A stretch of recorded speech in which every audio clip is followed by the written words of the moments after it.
How do I avoid the burnout in my business, in my life, every single day? Well, the first thing that I do is I try not to focus on all of the what ifs and focus on the strengths, the positive, the benefits. What are all of the great things that I have going on right now? And what is that goal that I'm striving for? And if I can focus on the strengths that I have to get me there, it helps put a positive lifted weight off of your shoulders when you're getting started to go through every day. And you have to take every day one day at a time. You can't focus on, well, what about the next 100 days? You need to focus on just today. I did this the other day when I was doing my MailChimp subscriber list, and there's a plateau of how many people you hit to get to the next point. Just say you have to have 2,000 subscribers and you have 500. Well, if you know that you have to pay to get to the next point and you're only at 500 and the next point is 2,000, then why would you care about hitting the 2,000 point because you're not even there yet? You're making issues or problems for an email list that I had going that I didn't need to make problems for, and I don't know why I was creating it. Stop focusing on the what ifs. Think about all of the positives and the strengths that you have going for you. And as something starts to come up and you grow and go through each step in your business, your life, whatever it is that you're doing, what is your next goal?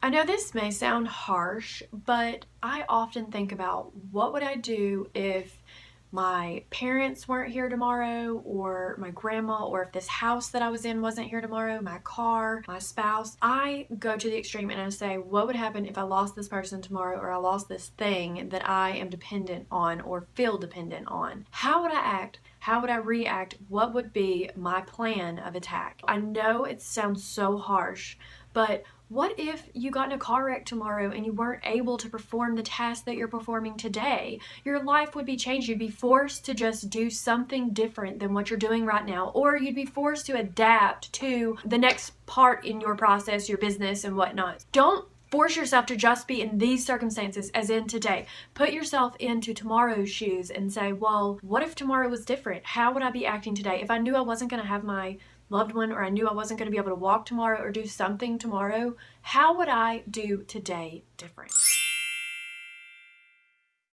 So the third thing that I do to avoid burnout in the new year, in my next goal, in my next process, whatever it is that I'm working on, is I get organized. It doesn't matter what project you have going on, whether it's a personal one or a business one, you need to get organized. You need to write a plan down and think about what the steps are that are going to get you to that end goal. What is that far-reaching goal that you're trying to get to? Start creating steps to get you there. You really need to focus on 2 to 4 steps a day to get you to your ultimate goal later on. Is going to be more manageable for you to actually make an accomplishment and do something, to knock it up and be frustrated every day saying, well, why am I not there? Why haven't I gotten there? Well, you need to break down that bigger goal into daily tasks, weekly tasks, monthly tasks. You need to have a plan of attack for each day, each week, each month, and not this big goal at the end. You're going to have steps that lead you up to that. So I would do 2 to 4 tasks, like I mentioned, each day, and just make sure that you say, okay, these 2 or these 4 are a must. I have to get these things done today,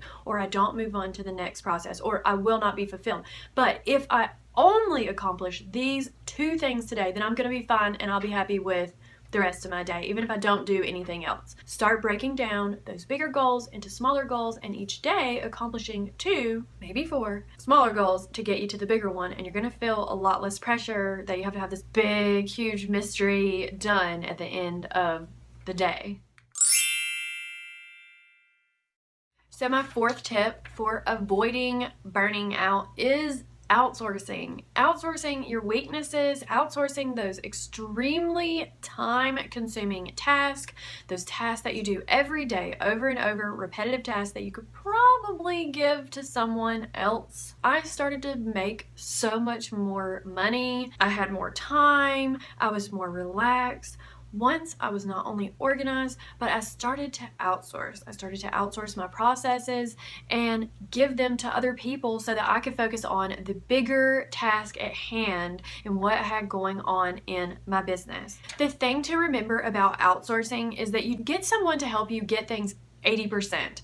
I made some videos about these, put some links down below. Make sure that you think about what can someone help me with that's going to get me maybe 80% of the way there, 70% of the way there, and then I can finish the rest. Because if they can at least get you part of the way there, then you can start to fill in the other parts of the process to finish that ultimate project and have it done. Don't think that someone's going to do it perfect and exactly like you, because they're probably not.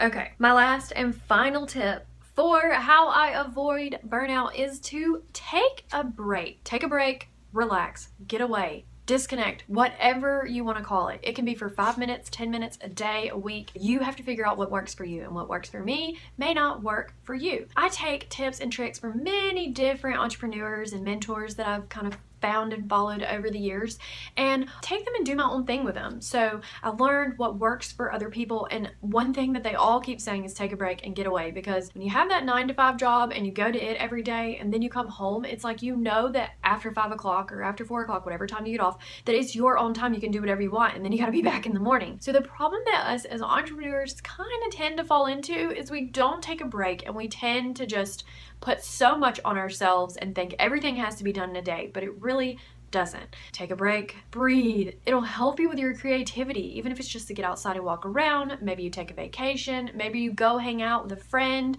or a family member, someone that you love and enjoy spending time with. What are those things that make you feel more creative, more alive, and really get you pumped and excited about your business? What's the reason that you started your business? Think about these things when you get so burnt out, and take a break. That can be the simplest process. And some people will even go to the point of like exercising, yoga, meditation, just getting away, putting yourself in a different mindset. And then you're going to be refreshed to come back to all the projects that you have going, and you're going to have a different way of thinking. A lot of times if you can take a break and come back, you just have a whole new refresh and thought process. Just like at the end of the day when you get done at your job and it's 5 o'clock, you're like, oh, get me out of here.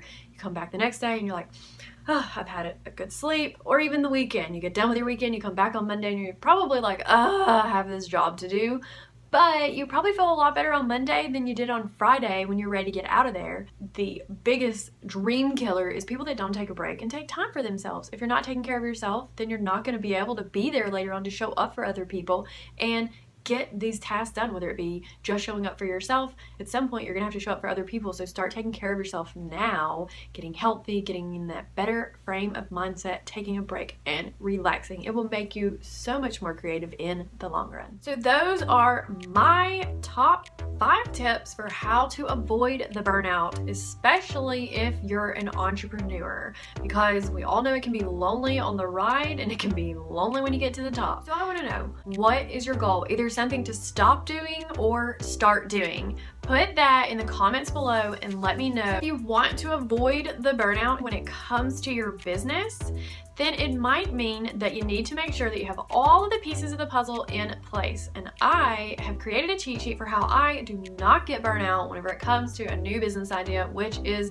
my startup cheat sheet to help you build your business from the ground up. Make sure and pick that up in the description from Brandi of blogandbrandi.com, where you can find tons of free resources to help you brand your business. Thanks for watching, and I will see you in the next video.